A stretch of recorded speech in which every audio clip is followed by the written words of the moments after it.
Hei ja tervetuloa tutustumaan Tornionjokeen. Nyt kerron sinulle lyhyesti, mikä paikka Tornionjoki oikeastaan on.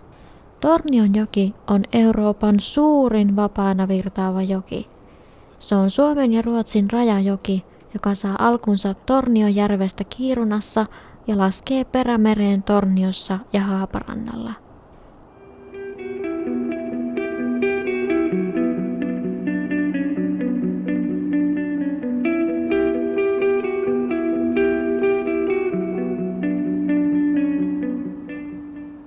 Tornionjoki tai väylä, kuten paikalliset usein jokea kutsuvat, on pituudeltaan 500 kilometriä.